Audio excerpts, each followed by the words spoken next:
Hey. Wake up. Yeah. Got my man Dave, got my man Dan. You know what time it is, and this is 2-6. Yeah. Ask us, we seatbelts, boy. You better strap up. Conversations is controversy. It's time to act up. Carolina Ballistics, where the precision's wicked. Tune in and listen. It get deep if you dig it. No reason to act tough. Carolina Ballistics Training Academy.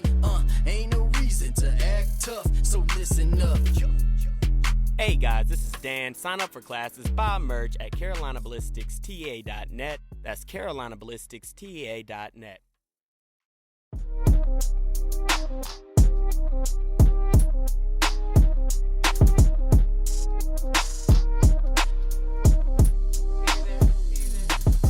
Hey guys, welcome back to our episode. We are the Dan and Dave show. Different today is we got a different Dave today. So this is going to be really, really cool.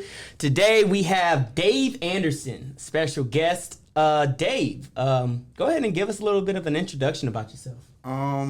Yeah, like I do stuff and it's fun. It works out. It's cool. And I'm an author, coach, speaker, college professor, serial entrepreneur. I love helping people make money. That's it. Chilling. Relax. Let's get into it. That's awesome. Let's get into it, bro. You got a couple of pseudonym names. You got the Business Bully. You got Taz Daddy. Let's not. How did those names come about? All right, so we got to work backwards. So Taz Daddy came about two parts. There's a group called the Delphonics. One of the lead members of that group, his son worked with me in radio, and they were trying to figure out what they were going to name me because you just can't be Dave Anderson and be on a hip hop station. Mm-hmm. So they were like, we got to come up with something. He walks by, he was like, he big, he crazy, he like to tear shit up, let's call him Taz. Yeah. And so everyone went, Taz, and it just got stuck.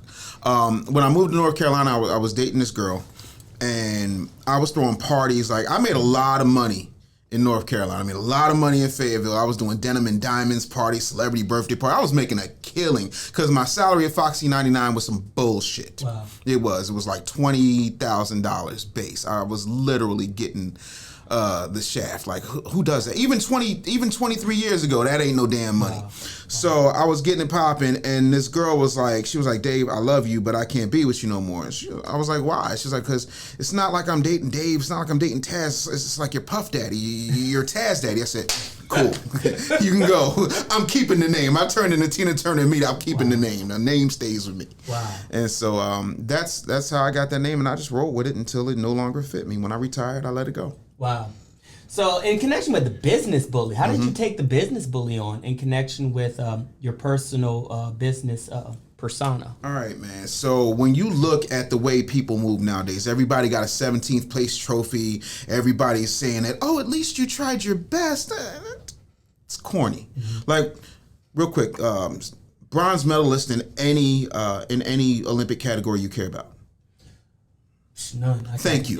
Nobody cares, right? Nobody cares about third place. So 17th is a joke. Yeah. But we continue to lower the bar so low, and then we complain about how spoiled our kids are. Mm. So in a world where accountability is a problem for people, when I hold you accountable, it comes across as bullying. Mm. So I'm on Facebook one day, and this guy who continues to be in these business groups, and he asks these questions, and he's like, well, I just want to know how to do this. I just want to know how to do that. But he don't want to pay nobody nothing, right? And so I got at him one day. I was like, homie, like, you've been in this group for like 2 years asking the same damn questions and you still ain't made no move. Like, what's the problem? And some other idiot decided to put on the cape and said, Dave Anderson, this is not fair. You're being mean. You're bullying him. You're harassing him. You're tearing him down. Oh, black people love to tell you tearing somebody down by telling them they on some bullshit. Wow. So he said, you're a business bully. I said, no, bitch, I'm the business bully. And then I called my attorney. He said, trademark. Damn right.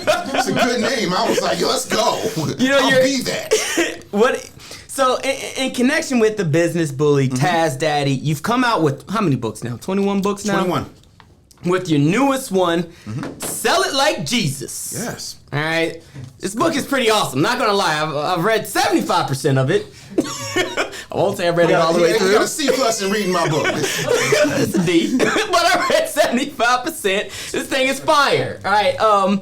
Your approach on business and how you connected it with Jesus and Christianity. Can you expound on how you developed that approach? We live in a world where everybody is afraid to ask for money, especially the people who say that they are Christians. Oh, yeah, I gotta pray on it. Oh Lord, I don't want anybody to think about anything. But if you look at Jesus and what he did, none of it was quiet or humble. Yeah. You know, like you turning water into wine at a wedding and it's top shelf wine better than the wine that they were serving there. You know, you walking on water telling your homeboy come out and meet you. Yeah. You know, your other homeboy died, you 3 days late getting to him, you don't even bother to resurrect him. You go, hey Lazarus, come out. Everything this man did was a flex. Yeah. And how do you follow somebody who has that type of example and you're scared of everything? You act like you're not supposed to do anything. Don't the Bible say you have not because you ask not? Yeah. Don't it say in all that get an understanding? So I'm trying to understand, at what point did we stop being bold, right? Jesus took on the government. He took on society. He took on tradition and changed the world. And to this day, when you look at it, there, aside from Muhammad Ali, there's no other human being who has more books written about him than Jesus Christ. Wow. Right? So you got all of that in play. Then you look at the fact that in the black church alone, $33 million gets made every Sunday in tithes and offerings. Wow. So Jesus is selling. Yeah. So my whole thing is there's a way to sell ethically by, you know, and in the hood we say fair exchange ain't no robbery. Mm-hmm. So if we're working and doing things, you know, equitably, there's no reason that you should feel icky about making money. And so that's what that book is. So I literally go through the Bible and give you examples of what Jesus would do, how Jesus would operate, and why it is okay to sell, because we all sell. Yeah. Have you had consensual sex? Oh, for sure. Yeah, lots of it. You got 15 kids, right? Then you sold. You convinced somebody to give you her body. You see what I'm saying? Like, everything is a sale. And when you realize everything is transactional, it becomes less evil. And that's why I put this book out. So now there's no excuse. For sure. There was one point that you made in the first chapter that I thought was really, really good. And it was in connection with how marketers and branders sometimes overcomplicate the message. Yeah.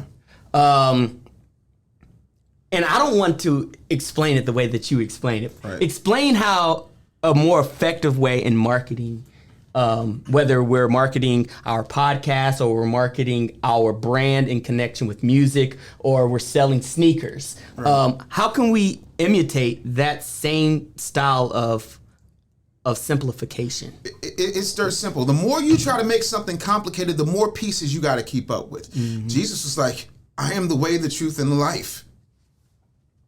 Oh, but who do they say I am? Mm-hmm. Who do you say I am? You see what I'm saying? Mm-hmm. It comes to a point where if you keep the message simple and let your actions speak for themselves, and then you start to demonstrate what it is that you have in front of people, word will get out. But you know what we do? We're trying to beat the algorithm. Mm-hmm. Sit your ass down. Mm-hmm. Certain things will always work.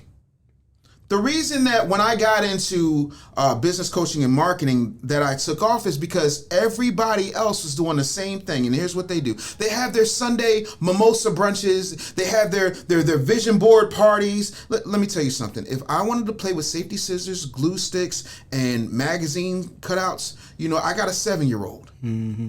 I'm here to make money. Mm-hmm. And people resonate with that. When you're authentic and you are who you are and you're doing something different than what everybody else is doing, you're automatically going to stand out. That's exactly what Jesus did. You want to know why? Because the Jewish religion, I know somebody's going to try and cancel me, but I'm speaking from a historical perspective. The Jewish religion was so complicated, they did not have 10 commandments, they had 613. Wow. 613. So when you understand that part of it, you have to also understand that name me 613 things you know off the top of your head as far as rules. Thank you. Yeah. You're going to break them. Yeah. Because there's no way you can memorize all that. And I think you're 100% right. Most people probably couldn't name, you know, the 10 Commandments without help from Google, you know? Right. So if you can't keep up with 613, and imagine they didn't have no technology. These folks was, you know, walking or riding in on the back of an ass. So if you keep things simple, people will gravitate towards it. That's it. Yeah. That's all you got to do. It's not hard. Wow. So in connection with the church, why do you believe that the church is such a pillar in the black community? Because the government uses the church as a tool to keep black people in line. On top of that, if you can't divorce the fruit of a thing from the root of a thing, right? Slaves weren't allowed to read. but you could read a redacted version of the Bible. They actually had certain slaves. Nat Turner was one of them, where he would go from plantation to plantation, preaching their version of the Word of God. Be a good slave, submit to your masters, all these types of things in order to get that out. Also, historically, and people don't talk about this because we don't research, we just hear what we're told and we take that in. The only place we had any dignity and respect on Massa's plantation was when we met in the name of Jesus every Sunday. We would take the best hand-me-down from Massa and Mrs. and we would put them on, and that's where you get the term our Sunday best. So that's why today, if you look at the black church, you got all these deacons, the usher board, people with there are Kardashians more talented than some of these people in these mind ministries and the praise dancers and all that. It's because black people want to have a piece of position. And so when you look at that, and you realize that if I control your God, I control your growth or your lack thereof. And so you continue to push that part of our culture and nothing else. Then you finance it with things like faith-based initiatives, and then you go out and you tell people that there's a separation of church and state, but yet and still, you have politicians going to church. Joe Biden was just in church the other week, sitting up there looking really, really awkward, like... Everybody, the presence of the Lord is here. The presence of the Lord is here. Joe's like, where? Oh, these Negroes are moving around. And they go, it's here. They go, he's like, y'all act like I'm lying. No, but how do you forget my man's wife's name? That's Joe Biden don't know Joe Biden's wife's name. It's Jill, Joe. It's Dr. Jill Biden. She's a college professor. You got to remember, and this is not an endorsement for one person over another, but presidents are usually selected and not elected. Yeah. Right? So if you have somebody who ain't going to do nothing, who ain't nobody going to give no pushback to, that's why that bumbling idiot is in there. It's not in there because he won. Hell, do you know I didn't vote in the Pennsylvania primary? Because they declared for Joe Biden before I had an opportunity. Yeah. Even though he was losing absolutely everywhere. Yeah. Calls went out. So when you talk about the church and you talk about why it's so prevalent in our community, it's so prevalent in our community because it's a tool to keep us down. You go to any hood, I don't care where you are, whether you're going, whether you're in Fayetteville, Jacksonville, New Bern, Greenville, Raleigh, Durham, Charlotte, Little Washington, you go to any particular hood, there's two things that are always pristine: the liquor store and the church. Not our schools, not our businesses. Smoke shops now, dude. You right, smoke shops. I'm an old man. Forgive me. I smoke at home. I don't go to a shop, but you are absolutely correct. He's like, smoke shops now, Dave. Thank you, 29. My 45-year-old ass is obviously out of touch. I'm the one sitting here with 21 damn bugs. He's like, smoke shop now, Dave. Thank you. Yeah. So, question: why do you believe that most of our prevalent civil rights activists has come out of the church historically, from SNCC and Dr. Martin Luther King? Why do you believe that? Okay, so y'all ain't gonna like this because y'all about to be mad at me. Full send it. The majority of our civil rights leaders were completely ineffective. Point blank and period. So what do if I want to make sure that people are controlled? I either discredit your leaders or I give you your leaders. My good friend, the late Dr. Julia Hare, said there's a difference between black leaders and leading blacks. And the leading blacks tell you exactly where to go. Here's the thing. If this was an alternate universe and this Earth was in a DC comic book universe and Martin Luther King is the equivalent of Batman, and that means in Gotham, Robin was left to run the joint because Batman got killed by the Joker's bullet, explain to me why Robin hasn't done anything effective at all in my lifetime. What has Jesse Jackson done other than have some kids out of wedlock, have the Rainbow Coalition, say keep hope alive, and then say that Barack Obama ain't shit? What has he done? What has he done? You remember when those races was happening at NASCAR? Yeah. You remember that? And Jesse Jackson was there, and then NASCAR gave him a check, and then all of a sudden Jesse Jackson was gone? Oh, and then the fruit don't fall too far from the tree because what did his son do? Oh, ain't he locked up for corruption? Wow. What leaders do we have? When Malcolm was cool, when Malcolm was like, I accuse the white man of being the greatest rapist on this earth, of being the greatest, colonizer on this earth. When he went to Mecca and then started praying and started to see that there were white people praying right with him and treating him like a brother, and he came back and said, you can't join us, but you can work with us. They said, oh, no, you can't. Martin was cool. Because Martin was giving people what they wanted. He was a happy, safe Negro. Nonviolent. We gonna hold hands and we're gonna sit up here. But then when Martin got a little bit bold, and Martin said, I don't like this war in Vietnam. Now the government, let me tell you about the government. The government has given subsidies and farmland to white people, and they've given them tractors and trailers and equipment, and they've given them funding and training in order to use the equipment, in order to farm the land. And they've given them contracts in order to make money with the fruits of their labors. But none of that is going to black people. So when we go to D.C., we're coming to get our check. They say, no, you ain't. Martin was the only one who wasn't wearing a tie. And he got him. Oh, yeah, and by the way, Martin Luther King did not get killed by an assassin's bullet. Martin Luther King was killed in the hospital, and they snuffed him out. And if people have an issue with that, there's this magical thing you got one. It's called a phone. You can Google it yourself. That is why in the late 1980s, early 90s, the King family won a lawsuit against the United States federal government for wrongful death of Martin Luther King Jr. Wow. None of these leaders have done anything worth talking about. And the ones who did, they killed, they snuffed, they put people in there. There's a thing called COINTELPRO for a reason, and it is not over. Yeah. But my whole thing is, why do we need a leader? Who's the Korean American leader? There is none. Oh, there is one, but you don't know who they are. Who is the Latinx American leader? You don't know, but there's a Latin Grammys. What we got? The BET Awards? We don't own that.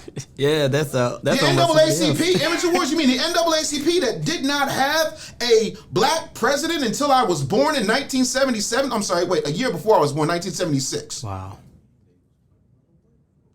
It was founded by white folks in order to keep the colored people in line. Wow. Just like Black Lives Matter. Wow. Black Lives Matter. See, there you go. 29? You want to just come sit down? Can I do my job?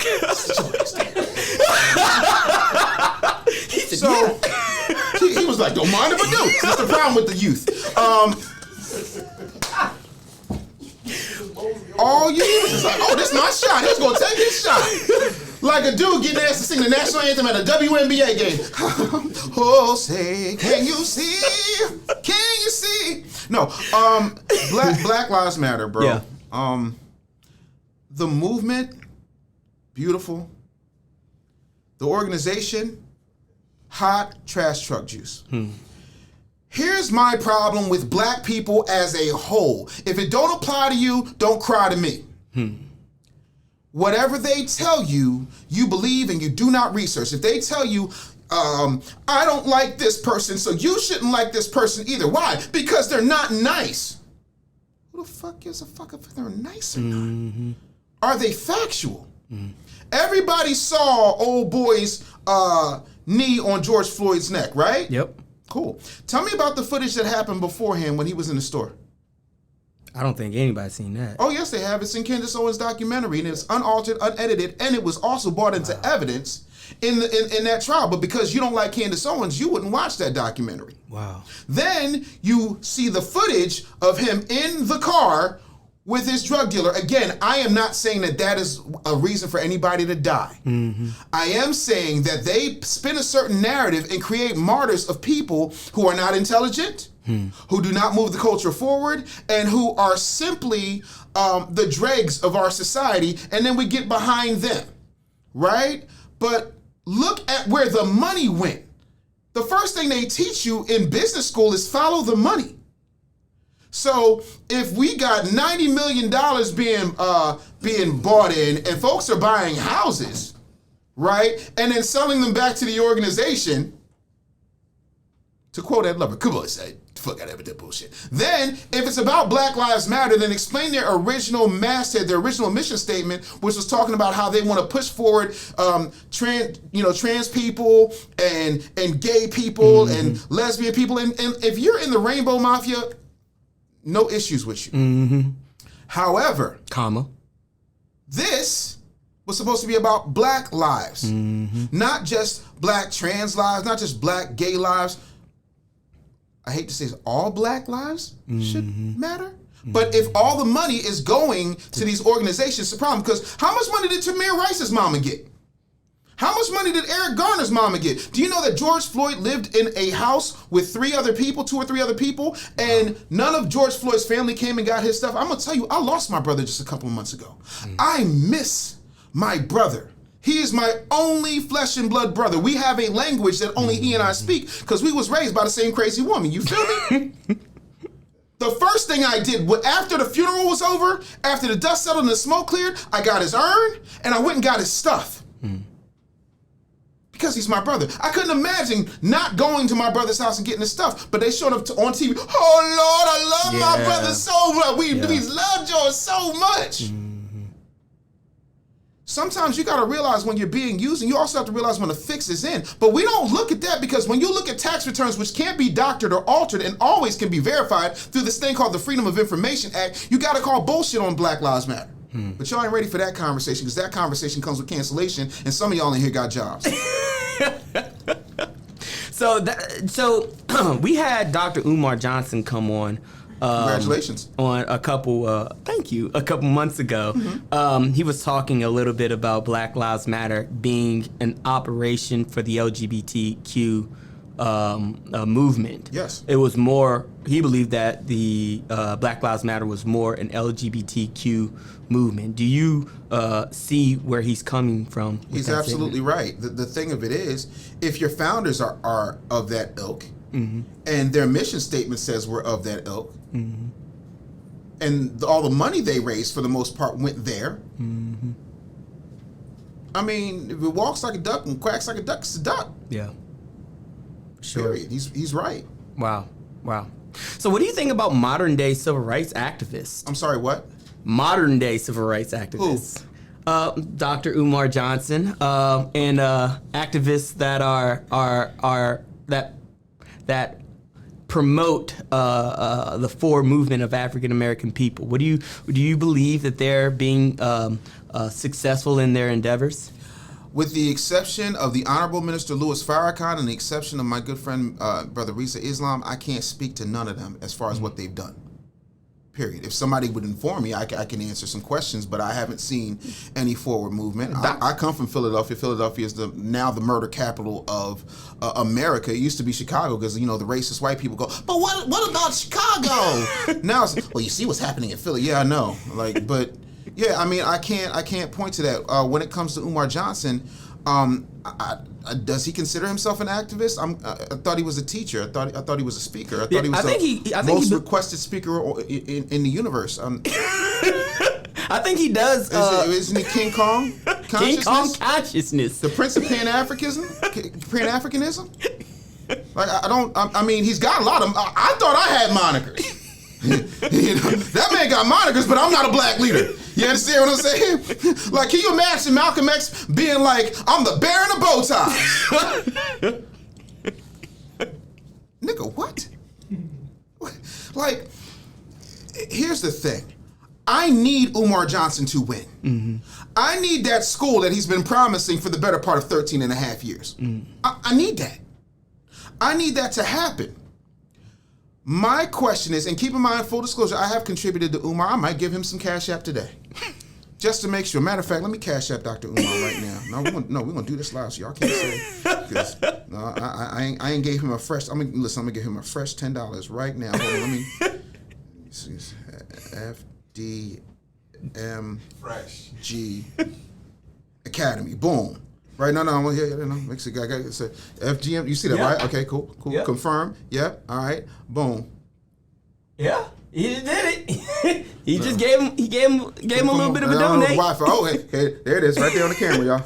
See that? Gave Umar another $10 because I don't want people saying I'm being a hater and I don't contribute. So let's talk about this for a minute. In 2010, Dr. Umar Johnson, Ifa Tunde.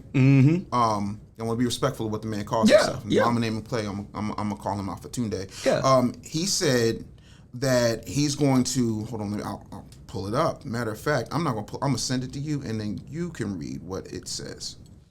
Hold on.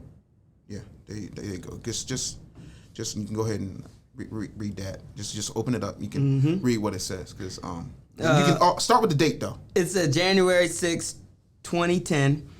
Umar Abdullah Johnson promises in 2010 to begin laying the groundwork for the Frederick Douglass and Marcus Garvey Pan-African School for Black Boys, specializing in learning disabilities and disruptive behaviors. This will be a private school, and yes, you will pay in order for your son to attend. Grand opening 9/11. 2013. This is chess, not checkers. Well, I'm sorry. What year is it? We are currently in 2023. Okay, there's a kid named King Randall in rural Georgia, 22 years old, younger than my oldest daughter. Built a school with nothing. Wow. When Umar started it, that kid was like 9-10 years old. So, like, I'm not saying that he doesn't have the school. The building in Delaware, I'm aware of it. As a business owner and as an entrepreneur who does this for real, I would like to see the books. I've seen what's available from the Freedom of Information Act, but to me, that looks like somebody that's flying by the seat of their pants. The other part of that is, you're telling me that you want us to donate to the school. Fine, don't have an issue with that. Then you say you want black people to practice group economics, but then you get on another interview and say that, well, you know, the black people, and I'm paraphrasing, the black people, you know, we was trying to get the HVAC and get this in and get that in, we couldn't do it, but we went and found some white people to do it. Wait. The math, like, which side of your neck are you talking out of? Then the other part of that, you ever notice that Tupac was getting antsy about things every once in a while with death row. He would go to Suge, so on and so forth, and Suge would give him like 50 grand or give him a car or something like that. When people get a little antsy about this school, which I need to exist, he throws a block party. A block party is not a grand opening. It's a block party. And when you question that, oh, well, you know, these black people are coons. It's like, coons? Bro, I don't live with my mama. Oh, Lord. I pay my taxes. 96% of my staff are black. So, like, who's your staff? Where's your payroll? Like, who are these people? My whole thing is, every time he just moves the ball forward, he moves the goalposts, and every year. So from January 6, 2010 is what that Facebook post says. Does it not? It does. So 13 years later, like even Marvel in Endgame, they only went 5 years ahead. Like, how far in the future are we going to wait for this school? Everybody who could be in the school is going to be educated someplace else at this rate. But it's a priority. It's such a priority, then why are we going on tour instead of focusing on the school? Don't say it's to raise money, because you've raised over $2 million over the course of this time. Wow. So when we start looking at things from that perspective, it gives any rational person with two connected brain cells cause to at least ask the question. I believe that maybe, just maybe, my brother from Philly might be a little bit in over his head and doesn't want to admit that he's in over his head. I do believe his intentions are pure. I think his execution is hot trash truck juice. And I am not afraid to say that. I want him to win. So much so my attorney went to the school to visit him. How did that go? Well, it was fine if you consider the offer of help turning into him shooting his shot and then asking her to be one of his wives in that fashion show. Why are we shitting? I'm stating facts. So you saying that he he was hitting on your lawyer? I'm saying he shot a shot. Oh. I wasn't there, but I've never known my attorney to lie. Yeah. And my attorney's also a model. Yeah. Oh. So, fashion show, Yeah. there's an end there. Yeah. We're going to do this fashion show. So she gets a call a couple days later because, it's just a fashion show. Okay, no big deal. Why not? She's a model. Doesn't mean no. So she gets a couple calls later, say, we need to get you fitted for a bridal gown. She's like, bridal gown?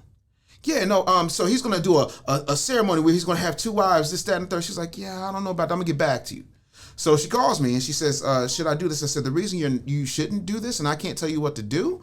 I said, but the reason you shouldn't do this is people don't read past the headline. Wow. People don't take anything beyond face value. And so what they'll do is they'll say, this lawyer/model married Umar and with this other woman, and then you're going to be plastered on every single blog and your credibility is going to be in the shitter. Yeah.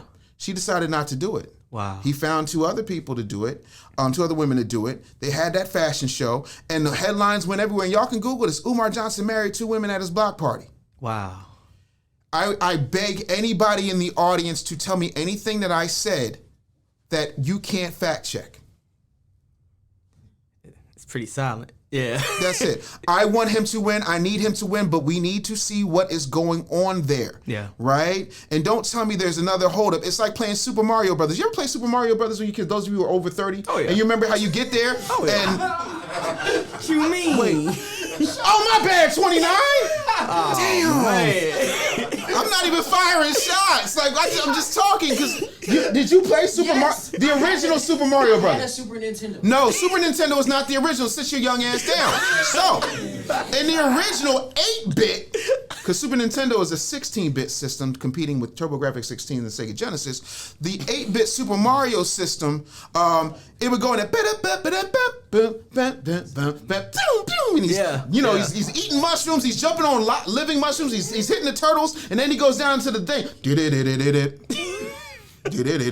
And he does that for 3 levels, and on the 4th level, he starts.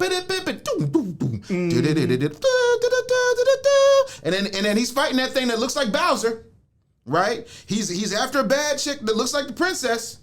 Chick says, that wasn't Bowser, and I'm sorry, Mario, but your princess is in another castle. That's kind of how this school is progressing. Here's the school. It's coming out. FDMG is coming. Here it is. Oh, yeah, by the way now, give me some of that Cash App. Give me just that PayPal. I need your donations. I need your gifts and your donations. FDMG is coming in. It's depending on you. Lord. And it just keeps happening over and over and over again. Also, yet another fact. GoFundMe shut him down. Whoa, wow. That's why he's doing hit the Cash App. Hit the PayPal. Y'all can Google this. Wow. If I'm lying, I will issue an apology. I just saw the wedding just now.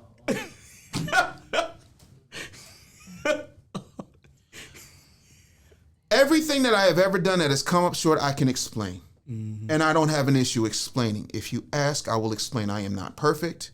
I'm a businessman. Sometimes in business, things happen. Sometimes I drop the ball. Sometimes my people drop the ball. You don't know my people. You know me. So the buck stops with me. Mm. That's how it is in business. When we start talking about our children and how critical it is, and you're a certified school psychologist, you do realize that psychologically you're putting us through the ringer and giving us trauma because we're believing in you. And the longer this goes, 13 years, wow, the less credible you seem. And that is the problem. And when people ask questions, people, oh, he's a coon, he's an agent. Mm-hmm. I'm an agent. First of all, you got that term from The Matrix, and Tariq Nasheed then adapted that term. Tariq Nasheed, who's a friend of mine who I've toured with and written books with. So I'm an agent because I question something that seems a little off? Yeah, no, if I'm an agent, I'm going to need a couple bill.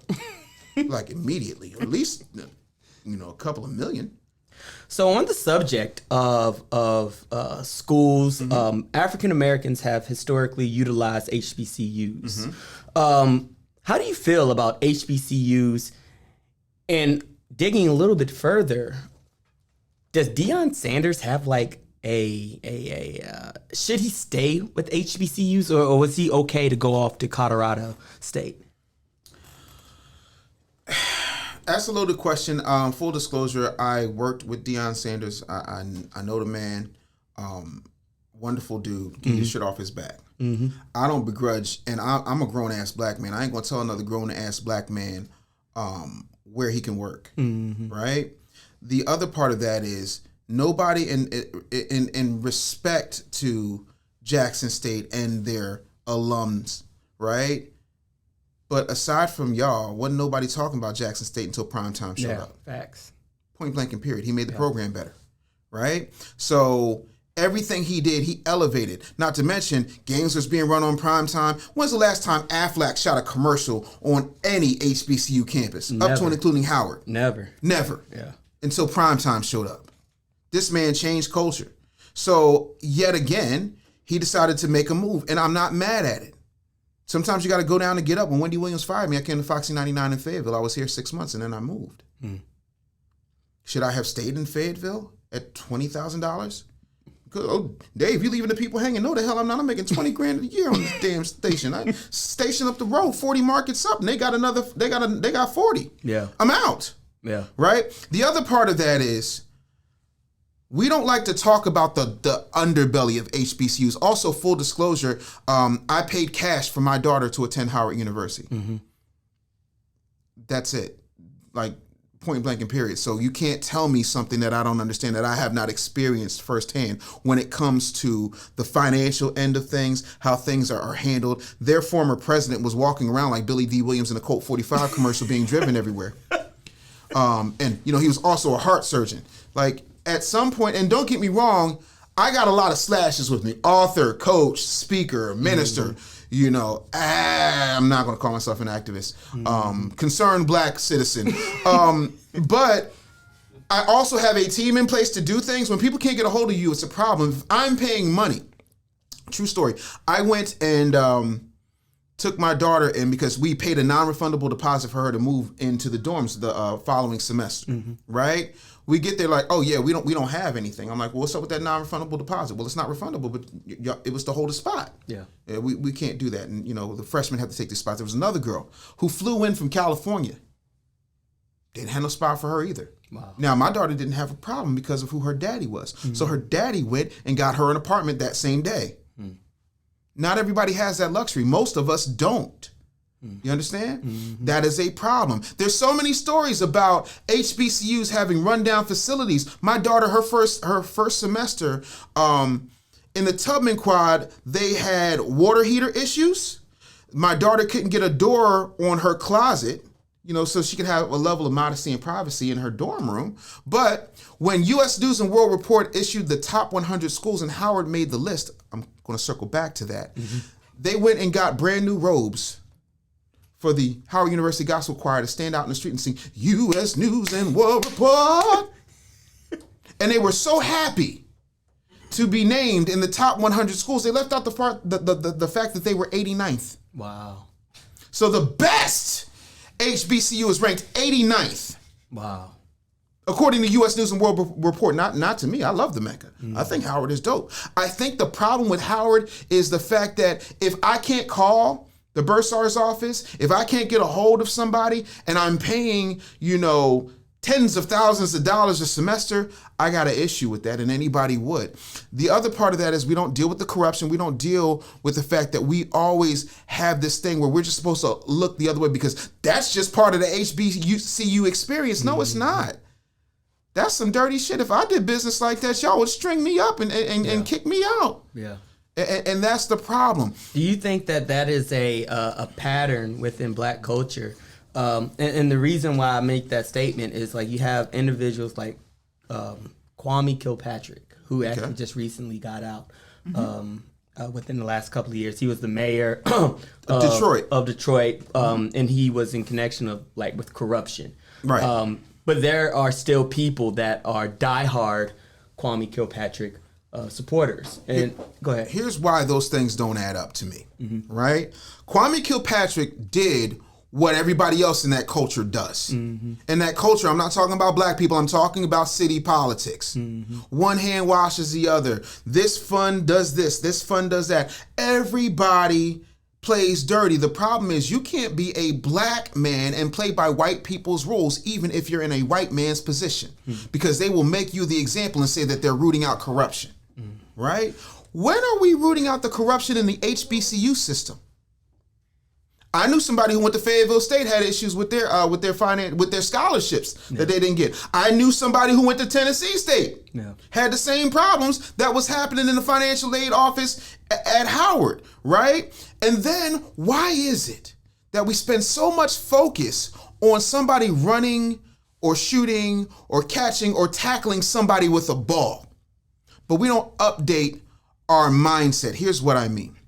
I'm on campus. It's 2018 with my oldest daughter. And I said, baby, who are those kids? Why are they dressed like that? She said, oh, Daddy, those are the business majors. I said, but why are they wearing those horrible ass suits and walking around with briefcases? Because they're told to dress for success. Oh, wow. I said, yeah, I'll be right back. And I went over to them kids. I said, listen, I'm a businessman. I got suits. They ain't for business. This shit ain't gonna matter. You having a briefcase ain't gonna matter. What's gonna matter is your ability to do the job. Do not let this tradition that is rooted in white adjacency get your head fucked up, right? That's not how business goes. Mark Zuckerberg made a shit ton of money at a boardroom wearing pajamas and a robe. Yeah. Yep. I go to Fortune 500 companies all the time wearing sneakers and sweats. Wow. And you know what they call me? What? Mr. Anderson. There's no, oh, he's not dressed the right way. He doesn't have the part. Because my results speak before I do. That's what we don't tell them. Because we continue to tell them that they have to do these things. It's just like when people say, oh, you got to cut your hair to fit in. They got whole camps where they take young black men and they tell them that the problem is your attitude, so you need to cut your locks off. You know what I would give if my hair could lock like that? Man, listen, you wouldn't tell me. I'd be out here like Killmonger. Listen. But we continue to try and think that we're going to be better if we dress like them, think like them, act like them. And the truth of the matter is, didn't Martin Luther King, Medgar Evers, Malcolm X all get killed wearing very expensive suits? Yep. Okay, cool. So how about we double down on us? I had a conversation once with David Banner. And I was coming from a training. I was training folks in Missoula, Montana. I was raising in buttermilk out there. And he was like, I ain't mad at you for getting your bag, bro, but you know what's sad? I said, nah, Banner, what's sad? He said, if we had us, we'd never need them. But we don't think like that. And that's that. I mean, and that's why, you know, I built my businesses the way I build my businesses. That's why I incubate so many businesses, right? Doesn't mean I get everything right, but at least I do my best to be accountable. The HBCU system, whenever you call it into question, it's a problem. And then whenever you do something to better yourself or your situation, you a sellout. Prime time? Must be the money is a sellout? Yeah, all right. Yeah. But we don't know the names of these presidents and these boards of trustees and these alumni associations that are continuously getting money but won't spend money with black businesses and black vendors at the same rate that they spend it with the white businesses and the white vendors. But y'all are rooting out the corruption with primetime Deion Sanders. The only human being in history to play in a Super Bowl and a World Series in the same year. Yeah. The real Bo Jackson, because you know they like Bo Jackson because Bo Jackson was go along and get along. Primetime was like, primetime gonna do what primetime gonna do, baby. Yeah, they don't like that. They don't like a strong, assertive, straight black man telling you what it is they're going to do on their terms, in their faces. Yeah. You know, it's crazy that you make those points, and to an extent, I feel like it's part of how the system is built. Like we were talking about how the government uses black churches to control people. It's very similar how they use to determine what's considered black and what's considered not black. You know what I'm saying? So like if you don't go to an HBCU, you know what I'm saying, or you go to like a what they call them PWIs. Yeah. You're not necessarily black. You know what I'm saying? Go ahead. I went to a PWI. I dare you to tell me I ain't black. Right? Yeah, I went to because PWI myself. Here's the thing. I went there and the first thing I did was I opened up the student manual. And in the student manual, about 10 pages in, there's this whole thing where it says they allocate $1,500 per student per semester in what's called a curriculum budget for their overall mental health and merriment. This was in 1995. And all you had to do to get a piece of that money, was to start a student-run organization. And all you needed for that was a tenured professor or somebody, a full-time faculty member, to co-sign your situation, and you could petition the student government for that money. I said, "Oh, bet we about to have some fun." So we did game shows. I took luxury tour buses. We went shopping. We went paintballing, and everybody on those buses, everybody who went paintballing, everybody who got to participate in those game shows and had PlayStations in their rooms, thanks to my black ass, was black. I don't know if you know this or not, but we're in a white-founded country that was built by black labor. So by that logic, ain't none of us black. That is the dumbest, stupidest. Where's Umar? That's some coon logic right there. You don't find that suspicious? 100 lashes. 15 million bajillion lashes. Hell is wrong with y'all? Real rap. I promise y'all, I'm a fan of Umar. I love them lashes, boy. Them lashes be hitting. I think we definitely gonna implement that. We start giving people lashes out. I'm just saying, is this not a white country that was built by black people against our will? Yeah. So we live in a white founded country, and most of us ain't leaving. So if we're not leaving this white establishment, which is what this corporation you call the United States is, how are we any different than a person going to a PWI or Deion Sanders going to Colorado? I'll wait. So you only black when you get to keep it real. But here's the thing. Timberland ain't black, you wearing them. Nike ain't black, you wearing them. Polo ain't black, you wearing them. Gucci ain't black, you wearing them. And then you sit up there and protest for a day like that's going to move a needle. You can go without food for a day. You can go without sex with for a day. You can go without everything for a day. Don't nobody take you seriously. And then when you do put on a boycott or a protest, y'all don't ask for shit tangible. Even back in the, wait for it, because y'all gonna get mad, back in the civil rights movement, you know what they wanted with the Montgomery bus boycott? What? They wanted to sit in the front of the bus. Don't wait. Because I need to give historical context. There were other bus companies. They didn't ask to have a certain quota of black bus drivers. They didn't ask for a percentage of ownership. They didn't ask for any type of reparations or damages to be done for people who couldn't ride the bus based upon the fact that they had to protest in order to sit at the front of the bus. Now, let me ask you something. Everybody in here is black. Everybody's going on a school field trip, I imagine, unless you was homeschooled or your parents were weirdos, but that's okay, I'm not judging. Where's the coolest place to sit on a bus? The back. Who's the fucking cool now, bitch?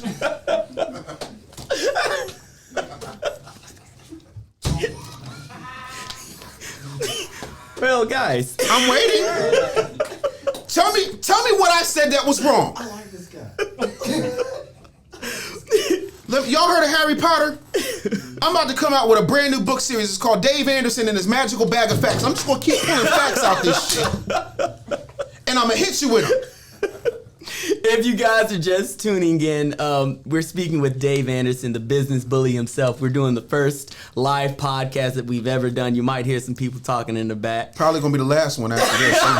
They don't I'm cancel pretty your sure asses. this probably gonna be our last one. Grand opening, grand closing. YouTube's gonna take us off. I asked you if you were sure you wanted me to do this. I asked. Send it. I'm gonna get a message like y'all violated community guidelines. Y'all might want to get a Rumble account. Y'all might want to get a Rumble Donald account. Trump got an account too, right? Huh? I think Donald Trump just set up an account. Yeah. I'll get on there. Listen, I don't like Donald Trump. I don't like Andrew Tate. But I'll be damned. Here's the thing: when white people, and I know Andrew Tate is half black. Mm-hmm. A lot of people act like they don't know that, but Andrew Tate is black. Yeah, absolutely. He might not claim it, but he's half black. You know, he got what I call Johnson's disease. you know, because Dwayne Johnson's racially ambiguous. He's one of my favorite wrestlers, but Yeah. he's racially ambiguous. That's why I want to say I absolutely love you, Rock. No, I love The Rock. I tell people all the time, in the world. I lost all this weight. Listen, true story. I lost all this weight so that I could work out with two people, Mark Henry and The Rock. Right? One down, one to go. I love the great one. But you know good and hell well, this is the same country where people got upset at the idea of Idris Elba playing 007 James Bond, who's a made-up motherfucker. But they had no issue with The Rock playing Hercules, kissing white women. Yep. The majority of the women in his movies that he's with are white or white adjacent. True. You see what I'm saying? He has a different type of racial ambiguity. Vin Diesel, if he ever grew his hair out, would be nappier than your ball sack. Really? He used to be a breakdancer. Why are y'all looking at me like these ain't facts you can Google? But if he shaves his hair bald, he looks racially ambiguous. That's why he can play an Italian for 10 fucking movies.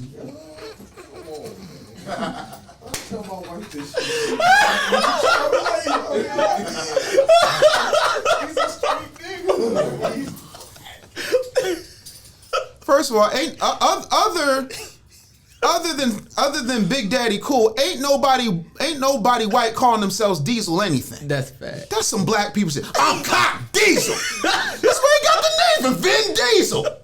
Come on, man. That's just a step away from Ving Rhames. Because Irving ain't street enough, but Ving is. You see what I'm saying? Like, at some point you gotta understand that. But the thing of it is, I don't begrudge anybody being able to say whatever the fuck they want to say, because if you start fucking with white people and telling white people what they can't say, or racially ambiguous people what they can't say, oh, my chocolate ass ain't got a chance. No. Your dark ass damn sure ain't got a chance. I'm milk, you're cacao, bro. Like, it's over with. Like, you a step away from Jaimin Hansu, bro. Like, you already know. January 6th all over again. Listen. And that's the boy. Listen, it's so much bullshit that people don't want to talk about because they're afraid, even though the truth is right in front of their face. Mm-hmm. How is some of the most progressive, some of the most athletically trained human beings on the face of the planet just dying off out of nowhere? Mm-hmm. Cardiac arrest on the field. Like, something's off. What do they all have in common? Oh, never mind. Jab. Oh, jab. Dave, this has been an incredible interview. I'm pretty sure this. He's like, now we gotta go. Go ask his ass no more questions. No, nobody ask him nothing. Don't ask this Negro nothing. He gonna tell the truth. Oh Lord. Listen, they gonna come after me like they doing Jaguar right now. I need to show. She talking too much though. Yeah, she's saying a lot of stuff. She's saying a lot of stuff. Who is this? Jaguar Wright. She's talking about a lot of things. I have for the record. Watch her documentary. For the record, I have no knowledge of whether or not she is right or wrong. For the record, I have no discernible proof as to whether or not she is right or wrong. Say it directly into the camera. Make sure you say I, Dave Anderson, being a sound mind and body, dude, I'm not saying in any way, shape, or form that she is right in everything she's saying. Damn near. I am not. I have no. So, but yeah, man. I mean, that's the thing. They either make you crazy or they cancel you or they kill you. What is she saying? Oh man, I mean, she's saying a lot of stuff. There's lots of things. Lot of allegations. A lot of people know. There's the thing of it is, okay, so historically, Jaguar Wright was dope. One of the dopest things she ever did was a live album with Jay-Z, Unplugged. And, you know, she did all those you know, ad libs and H to the is on for the sake of the live album. Yeah. Right? Most people, if it wasn't for these internet videos, wouldn't be able to pick Jaguar Wright out of a lineup. KRS-One famously said, do you ever think about when you're out of here? Wow. Sometimes the worst thing they could ever give a Negro is a platform.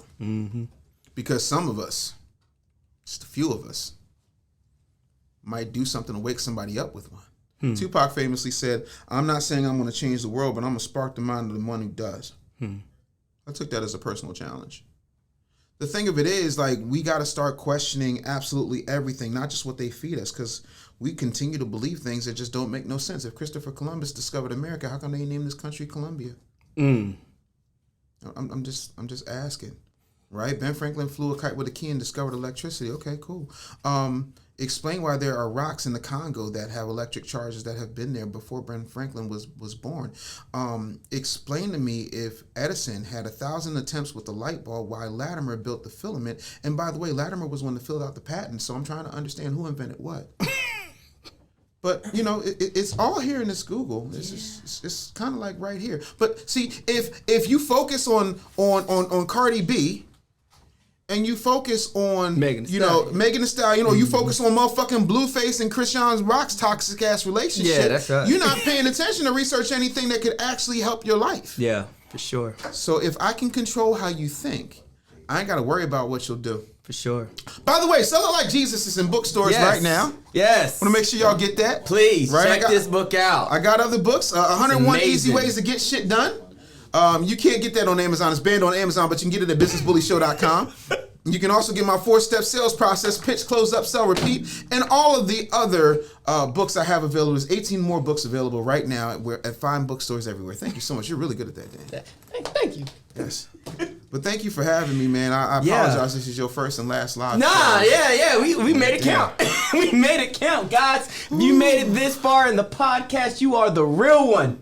Thank you so much for checking us out. Dave Anderson, you have been a godsend. Thank you, sir. Thank you for dropping the knowledge and the information on us. Yeah, they gonna cancel it. This is definitely probably gonna get canceled, but we don't care. Thank you so much, guys. Thanks Vic and Deep Freeze Production. Yes. Cass, you're the shit. And we are out permanently. Ask us, we seatbelts, boy. You better strap up. Conversations is controversy. It's time to act up. Carolina Ballistics, where the precision's wicked. Tune in and listen. It get deep if you dig it. No reason to act up. Carolina Ballistics Training Academy. Ain't no reason to act tough. So listen up.